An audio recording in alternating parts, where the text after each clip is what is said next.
सागर घोरे तक्तुम इच्छामि जो नरः गीतानामं समासाद्य पारम जाति सुखेन स। যদি এই সংসার যন্ত্রণা থেকে মুক্ত হয়ে জীবনে সুখ লাভ করতে চাও, প্রতিদিন গীতা অনুশীলন করো। আজকের গীতা অনুশীলনী নতুন অধ্যায়, ত্রয়োদশ অধ্যায়, প্রকৃতি পুরুষ বিবেক যোগ। আমরা প্রথম 6 অধ্যায় কর্মের কথা পড়েছি, মাঝখান 6 অধ্যায় ভক্তির কথা পড়েছি।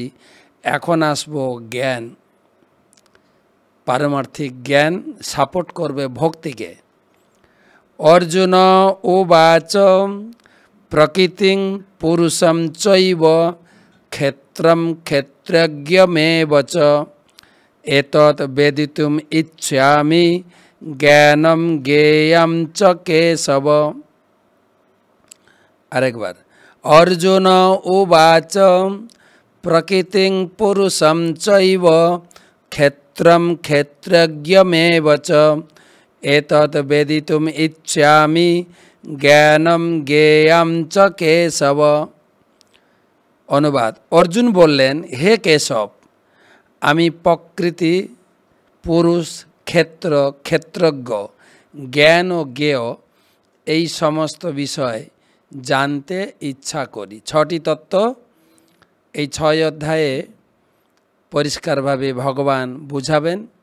আলোচনা কিন্তু এখান থেকে শুরু হবে। অর্জুনের প্রশ্নের মাধ্যমে আলোচনা শুরু হচ্ছে। ভগবান পরের শ্লোকে উত্তর দেওয়ার চেষ্টা করবেন। 6টা জিনিস, প্রথম হচ্ছে ক্ষেত্র ক্ষেত্রজ্ঞ, জ্ঞান জ্ঞেয়, প্রকৃতি পুরুষ। 6টি তত্ত্ব।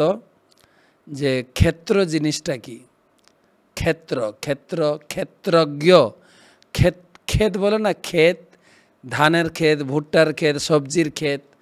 ক্ষেত মানে জমি, আর জমির যে মালিক তাকে বলা হয় ক্ষেত্রজ্ঞ। ক্ষেত কি, ক্ষেতের মালিককে। তারপরে জ্ঞানটা কি? জগতে অনেক প্রকার জ্ঞান আছে। প্রকৃত জ্ঞান বলতে আমরা কি বুঝি, এবং জ্ঞেয় মানে জ্ঞানের উদ্দেশ্য, জ্ঞানের মাধ্যমে আমি যেটা জানবো সেই বস্তুটা কি জানতে চাইছি।